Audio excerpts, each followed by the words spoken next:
Good morning all of you. देखिएगा students, second chapter अपना complete हो गया है। अब देखिए chapter number third. Chapter number third की फर्स्ट क्लास है आज, मैट्रिक्स।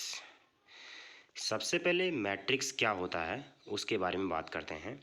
देखिए मैट्रिक्स की डेफिनेशन देखिए क्या होती है। देखिए मैट्रिक्स का दूसरा नाम आव्यूह होता है, आव्यूह। तो आव्यूह नहीं बोलूँगा मैं, मैट्रिक्स ही बोलूँगा, ठीक है। तो मैट्रिक्स की डेफिनेशन क्या होती है? बंद कोष्ठक में पंक्ति तथा स्तंभों की आयताकार या वर्गाकार विन्यास में लिखी हुई संख्याओं के व्यवस्थित क्रम को मैट्रिक्स कहते हैं। कहने का मतलब ऐसा कोष्ठक जो बंद हो, पंक्तियों में और स्तंभों में या तो आयताकार रूप में हो या वर्गाकार रूप में हो, विन्यास में संख्याओं को एक क्रम में लिखा हुआ हो, उसको क्या कहते हैं? मैट्रिक्स। मैट्रिक्स का एक पॉइंट है, वो क्या है? मैट्रिक्स को अंग्रेजी वर्णमाला के बड़े अक्षरों जैसे ए, कैपिटल बी, कैपिटल सी से प्रदर्शित किया जाता है। अब इसका मतलब क्या हुआ देखिएगा। मैंने 3 एग्जाम्पल लिए यहाँ पे। एग्जाम्पल नंबर 1 ए वाला, फर्स्ट वाला ए वाला, फिर बी वाला, फिर सी वाला। देखिए मैंने बंद कोष्ठक में, देखिए ये बंद कोष्ठक है, देखो ये बंद कोष्ठक है, ये भी बंद कोष्ठक है, ये भी बंद कोष्ठक है। आयताकार या वर्गाकार। अब देखो यहाँ पे अवयव है, देखो 1 2 3 4 अवयव है इसमें। 1 2 3 4 5 6 अवयव है इसमें। 1 2 3 4 5 6 अवयव है। कहने का मतलब ये हुआ बंद कोष्ठक में आयताकार की फॉर्म में, आयताकार हो या वर्गाकार। अब जैसे पहला वाला ए वाला है वर्गाकार, दूसरा वाला है आयताकार, तीसरा वाला है आयताकार। पंक्तियों तथा स्तंभों में वर्गाकार या आयताकार रूप में सुव्यवस्थित क्रम में लिखने को क्या बोलते हैं? मैट्रिक्स। अब देखिए यहाँ पे इसमें बात करते कितनी पंक्तियाँ, पहले वाले में कितनी पंक्तियाँ कितने स्तंभ है। देखिए पंक्ति होती है ऐसे, ये पंक्ति है, और स्तंभ होता है ऐसे, ये स्तंभ है, ठीक है। ये पंक्ति, ये स्तंभ, ये पंक्ति और ये स्तंभ। क्या बात सुन आ रही है? अब देखो पहले वाले में एक पंक्ति, दूसरी पंक्ति। बात सुन आ रही है? कहने का मतलब एक पंक्ति, दूसरी पंक्ति। अब स्तंभ की बात करते हैं। पहला स्तंभ, दूसरा स्तंभ। तो पहले यहाँ पे पंक्ति लिखते हैं, फिर लिखते हैं स्तंभ। कितनी पंक्ति? 2। स्तंभ कितने? 2। 2 को 2 से गुणा करो, 4। तो पहले वाले में कितने एलिमेंट हो गए, कितने अवयव हो गए? 4 हो गए। समझ में आ रहा है? इसको बोलते क्रम, इसका 2 गुणा 2 क्रम है। 2 गुणा 2, 2 क्रॉस 2। समझ में आ रहा है? अब आ गया जी बी वाला, देखिएगा बी में कितनी पंक्ति है? एक पंक्ति, दूसरी पंक्ति। स्तंभ देखो 1 2 3। तो पहले लिखते हैं पंक्ति को, पहले लिखते हैं पंक्ति को, फिर लिखते हैं स्तंभ को। तो 2 गुणा 3। अगले वाले में बताओ पंक्ति कितनी है? 1 2। तो पहले 2 लिख दिया। स्तंभ कितने हैं? 1 2 3, 3 स्तंभ। कहने का मतलब पहले पंक्ति को लिखते हैं, फिर किसको लिखते हैं? स्तंभ को। तो ये आयताकार रूप में जो संख्याओं को व्यवस्थित क्रम में, आयताकार या वर्गाकार बंद कोष्ठकों में सभी संख्याओं को सुव्यवस्थित तरीके से लिखना क्या कहलाता है? मैट्रिक्स कहलाता है। अब देखिएगा ऑर्डर ऑफ मैट्रिक्स, मैट्रिक्स का क्रम। किसी मैट्रिक्स में m पंक्तियां व n स्तंभ हो तो उसे m गुणा n के क्रम का आव्यूह कहा जाता है। आव्यूह कहा जाता है या फिर मैट्रिक्स कहा जाता है। m पंक्तियां हैं और n क्या है? स्तंभ। तो उसको क्रम क्या होगा? m गुणा n, m क्रॉस n। अब बताओ इसमें m का मान कितना हो गया? 2 पंक्तियां, तो m का मान क्या हो गया? 2। 2 स्तंभ है, 1 और ये 2। अरे बात समझ में आ रही है? तो स्तंभ का मान भी कितना हो गया? 2।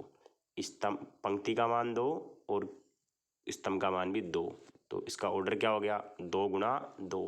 m का मान 2, m का मान कितना हो गया?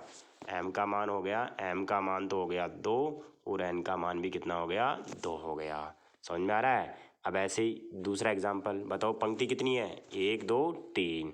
स्तंभ भी कितने हैं? 3। तो क्रम क्या हो जाएगा? 3 गुणा 3। अगला एग्जाम्पल देखो। अब यहाँ पे देखो पंक्ति कितनी है? 1 2 3 4। स्तंभ कितने हैं? 1 2 3। तो 4 गुणा, इसका ऑर्डर क्या आ गया, 4 गुणा 3, m का मान 4, n का मान 3। ऐसे देखिए मैंने यहाँ पे लिखा है, एक अलग एग्जाम्पल है, AIG। IJ का मतलब क्या है, यहाँ पे AIG का मतलब क्या है, IV पंक्ति तथा जेवा स्तंभ वाला अवयव है।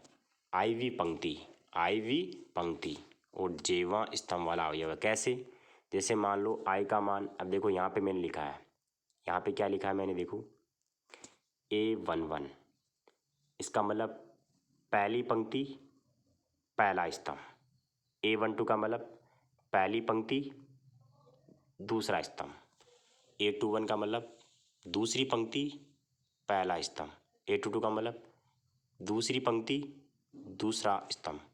कहने का मतलब क्या हुआ, जो पहला उसका वो है, सबस्क्रिप्ट बोलते हैं उसको, जो पहला सबस्क्रिप्ट है उसको, तो कहने का मतलब ये हो गया, पहला सबस्क्रिप्ट तो A11, पहली पंक्ति पहला स्तंभ, पहली पंक्ति दूसरा स्तंभ, दूसरी पंक्ति पहला स्तंभ, दूसरी पंक्ति दूसरा स्तंभ। कहने का मतलब A11 तो होगा पहली पंक्ति पहला स्तंभ, A12 का मतलब पहली पंक्ति दूसरा स्तंभ, A21 का मतलब दूसरी पंक्ति पहला स्तंभ। कहने का मतलब जैसे मान लो आपके पास ऐसे आ गया A32, इसका मतलब तीसरी पंक्ति दूसरा स्तंभ। ऐसे आ गए A67, छठी पंक्ति सातवां स्तंभ का अवयव है। ठीक है, तो ऐसे अपन देखिए, इसका 2 गुणा 2 हो गया, इसका क्रम 2 गुणा 3 हो गया। अब बात करते हैं अपन टाइप्स ऑफ मैट्रिक्स, मैट्रिक्स के प्रकार। पहला है पंक्ति मैट्रिक्स। क्या है, पंक्ति मैट्रिक्स, इसको बोलते हैं रो मैट्रिक्स। वह मैट्रिक्स जिसमें केवल एक पंक्ति हो पंक्ति मैट्रिक्स कहलाता है। पंक्ति मैट्रिक्स में क्या होता है, एक ही पंक्ति हो, केवल और केवल एक ही पंक्ति हो, केवल और केवल एक ही पंक्ति हो। स्तंभ के बारे में बात नहीं कर रहा है, तो पंक्ति एक हो गई तो पंक्ति एक, और स्तंभ कितने हैं, 1 2 3, तो 1 गुणा 3 क्रम हो गया। अब देखो दूसरे वाले में पंक्ति बोलो कितनी है, 1 है, और स्तंभ 1 2 3 4 5, तो 1 गुणा 5, इसका क्या हो गया, क्रम। अब है कॉलम मैट्रिक्स। कॉलम मैट्रिक्स का मतलब क्या होता है, स्तंभ मैट्रिक्स। कॉलम मैट्रिक्स को क्या बोलते हैं, स्तंभ मैट्रिक्स। वह मैट्रिक्स जिसमें केवल एक स्तंभ हो, स्तंभ मैट्रिक्स कहलाता है। कौन सा मैट्रिक्स कहलाता है, स्तंभ मैट्रिक्स। अब देखो यहाँ पे स्तंभ में क्या है, एक स्तंभ हो, एक स्तंभ है, पंक्तियों से मतलब नहीं है, स्तंभ एक है। देखो स्तंभ एक है, स्तंभ एक है, आ रहा समझ में। तो 3 तो पंक्ति हो गई और एक क्या हो गया, स्तंभ। 4 पंक्ति हो गई, एक क्या हो गया, स्तंभ। पंक्ति 1 2 3 4, 1 2 3, ठीक है, स्तंभ एक है, स्तंभ क्या दोनों में एक है। अब देखिएगा, मतलब पंक्ति मैट्रिक्स में केवल एक पंक्ति हो, स्तंभ मैट्रिक्स में केवल एक स्तंभ हो। अब शून्य मैट्रिक्स, शून्य मैट्रिक्स वह मैट्रिक्स जिसका प्रत्येक अवयव क्या हो, शून्य हो, शून्य मैट्रिक्स कहलाता है। शून्य मैट्रिक्स को सामान्यतः ओ से प्रदर्शित करते हैं। किससे व्यक्त करते हैं, ओ से व्यक्त करते हैं। अरे किससे व्यक्त करते हैं, ओ से। अब देखो यहाँ पे बड़े ओ मतलब जीरो से, यहाँ पे ओ का मतलब ऐसे बड़ा ओ, ऐसे ऐसे नहीं, ऐसे नहीं, बड़ा हो ऐसे ऐसे, ठीक है। अब जैसे 0 0 0 0, तो ये 2 गुणा 2 का शून्य मैट्रिक्स, ये 2 गुणा 3 का शून्य मैट्रिक्स। सभी अवयव क्या हो, शून्य हो, सभी अवयव क्या हो, शून्य हो।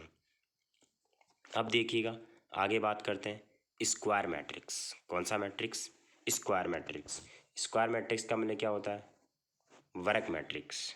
ठीक है, ऐसा मैट्रिक्स जिसमें पंक्तियां व स्तंभों की संख्या समान हो, वर्ग मैट्रिक्स कहलाता है। पंक्तियां और स्तंभों की संख्या कैसे, इसमें कितनी पंक्तियां, 1 2, स्तंभ कितने हैं, 1 और ये 2, दोनों सेम है। इसमें आ जाओ 1 2 3, 3 पंक्तियां होंगी, स्तंभ 1 2 3 स्तंभ हो गए, 3 गुणा 3, 2 गुणा 2। इसमें बताओ एक पंक्ति है, एक पंक्ति और एक ही स्तंभ हो गया, 1 गुणा 1, एक पंक्ति और एक ही स्तंभ हो गया। जैसे 5 गुणा 5, तो 5 पंक्ति और 5 स्तंभ, पंक्तियों और स्तंभ। जैसे मान लो 4 गुणा 4 का है, तो कौन सा मैट्रिक्स है वो, वर्ग मैट्रिक्स, 4 पंक्तियां 4 स्तंभ, m का मान भी 4, n का मान भी 4। अगला है डायगोनल मैट्रिक्स, उसको बोलते हैं विकर्ण मैट्रिक्स। देखिए अभी तक अपने 4 मैट्रिक्स पढ़े हैं।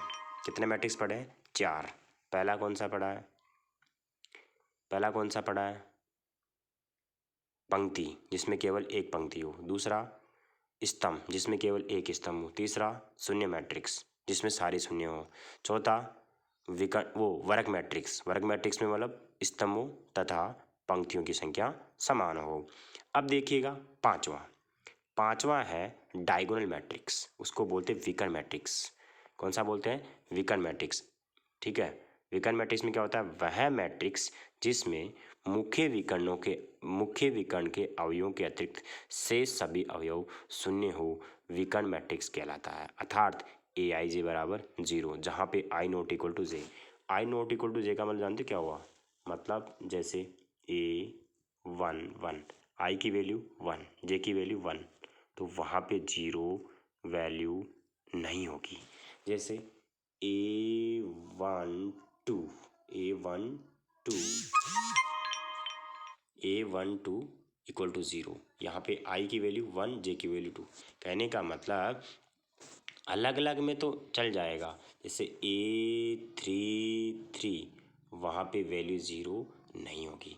तो इसका मतलब ये है कि कब 0 होता है? जब ए आई जे कब 0 होगा? ये 0 कब होता है? जब आई और जे की वैल्यू इक्वल नहीं है। तो ये आई और जे की वैल्यू इक्वल नहीं आनी चाहिए। वही तो मुख्य विकर्ण है। कैसे? आ जाओ। अब देखो इसमें मुख्य विकर्ण देखो, ये रहा, ये मुख्य विकर्ण, इसको बोलते हैं मुख्य विकर्ण। इसके अलावा सारे 0, ये भी 0, ये भी 0। मुख्य विकर्ण देखना ये वाला, इसके अलावा सारे 0। मुख्य विकर्ण इसको बोलते हैं। इसको नहीं बोलते मुख्य विकर्ण, मुख्य विकर्ण इसको नहीं बोलते हैं। मुख्य विकर्ण बोलते हैं इसको। इसके अलावा सभी अवयव 0 हो तो कौन सा होता है? विकर्ण मैट्रिक्स। लेकिन ध्यान रखना, ये वर्ग मैट्रिक्स तो होता ही है। देखो लिखा हो ना परिभाषा में, क्या लिखा हुआ है? परिभाषा में लिखा हुआ है वह वर्ग मैट्रिक्स। वर्ग तो होगा ही होगा। वर्ग का मतलब पंक्तियों और स्तंभों की संख्या तो समान होगी, लेकिन मुख्य विकर्ण के अलावा सभी अवयव क्या होते हैं? शून्य। अब सी वाला देखो, सी वाला एक ही पंक्ति है, तो इसमें तो मुख्य विकर्ण 3 ही है, सिंपल ही हो गया। तो ये भी क्या है? विकर्ण मैट्रिक्स। अब छठा नंबर का आता है स्केलर मैट्रिक्स, अदिश मैट्रिक्स बोलते हैं। क्या बोलते हैं इसको? अदिश मैट्रिक्स बोलते हैं। वह विकर्ण मैट्रिक्स। अब कौन सा? वह विकर्ण मैट्रिक्स। नाम से स्पष्ट हो गया कि वह विकर्ण मैट्रिक्स। विकर्ण मैट्रिक्स का नाम आते क्या होगा? मुख्य विकर्ण के अलावा सारे 0। तो वह विकर्ण मैट्रिक्स तो होगा ही होगा जिसमें मुख्य विकर्ण के सभी अवयव समान हो, अदिश मैट्रिक्स कहलाता है। कहने का मतलब ये हुआ, ये लो, ये हो गया। ठीक है, अब मुख्य विकर्ण के अलावा सभी 0 है तो वो तो विकर्ण मैट्रिक्स हो गया। वो तो क्या हो गया? वो तो मुख्य विकर्ण मैट्रिक्स हो गया। लेकिन मुख्य विकर्ण के अवयव भी समान है। मुख्य विकर्ण के अलावा सभी तो 0 है ही, वो तो विकर्ण मैट्रिक्स है। लेकिन मुख्य विकर्ण के अवयव भी समान है। वह विकर्ण मैट्रिक्स जिसमें मुख्य विकर्ण के सभी अवयव समान हो, ठीक है। उसके बाद देखिएगा यूनिट, समझ में आ गया? अब यूनिट और आइडेंटिटी मैट्रिक्स, वह अदिश मैट्रिक्स। अब की बार क्या मतलब हुआ? अदिश मैट्रिक्स तो है ही, अदिश मैट्रिक्स का मतलब मुख्य विकर्ण के सभी अवयव समान, लेकिन उसके साथ साथ और क्या होना चाहिए? वह अदिश मैट्रिक्स जिसमें मुख्य विकर्ण की सभी अवयव इकाई हो, इकाई मैट्रिक्स कहलाता है। इसे आई से निरूपित करते हैं। किससे निरूपित करते हैं? आई से। अब इसका मतलब क्या हुआ? देखो आई से निरूपित करते हैं। किससे करते हैं? आई से। इसको देखो डिनोट करने का तरीका, I N equal to A I J N into N, मतलब एन इंटू एन। यहाँ पे एन इंटू एन तो यहाँ पे एन। अब देखो आ जाओ, जैसे मैं लिखा I2 तो 2 इंटू 2 ऑर्डर का होगा, I3 तो 3 इंटू 3 का होगा, I4 तो 4 इंटू 4 का होगा। वह अदिश मैट्रिक्स की परिभाषा होती है कि मुख्य विकर्ण के सभी अवयव समान, लेकिन वह अदिश मैट्रिक्स जिसमें मुख्य विकर्ण के सभी अवयव क्या हो? इकाइयों। सॉरी यहाँ पे देखो एक बार इसमें थोड़ा सा गलत हो गया है। I4 की वैल्यू है ना, ये गलत ही हो गया है। I4 क्या हो गया है? ये I4 नहीं है, ध्यान रखिए I3 है। क्या है? I3। कहने का मतलब जो मैंने ये I4 वाला लिखा है ये गलत हो गया, ये I4 वाला काट देना। अगर I4 होगा तो क्या होगा, 1 0 0 0, फिर 0 0 1 0 0, फिर 0 0 0 1। ठीक है, तो I4 वाला गलत हो गया। देखिए I2 देखो, पहले I2 देखेंगे, I2 देखेंगे तो 1 0 0 1। I3 1 0 0 0 1 0 0 0 1। ये I4 वाला गलत हो गया, तो इसको कर देना आप। I4 सही करके लिख देना चाहिए से आप। ठीक है, अब देखिएगा आगे आ जाइएगा। 8वां, त्रिभुजाकार मैट्रिक्स, ट्रायंगुलर मैट्रिक्स बोलते हैं। इसमें दो होते हैं, अपर ट्रायंगुलर और लोअर ट्रायंगुलर, ऊपरी त्रिभुजाकार और निम्न त्रिभुजाकार। ठीक है, तो इसको अपन कल पढ़ेंगे। सब लोगों की समझ में आ गया होगा। बढ़िया तरीके से आप सेकंड चैप्टर को तैयार करने लग जाइए। आज से मैं सेकंड चैप्टर का टेस्ट लेने वाला हूँ 2-3 दिन के अंदर। 2-3 दिन में टेस्ट लेने वाला हूँ और इस चैप्टर 2-3 दिन में ख़त्म भी कर दूंगा, थर्ड वाला। ठीक है, कल 3.1 ख़त्म हो जाएगी। आज के लिए बस इतना ही काफ़ी। Thank you.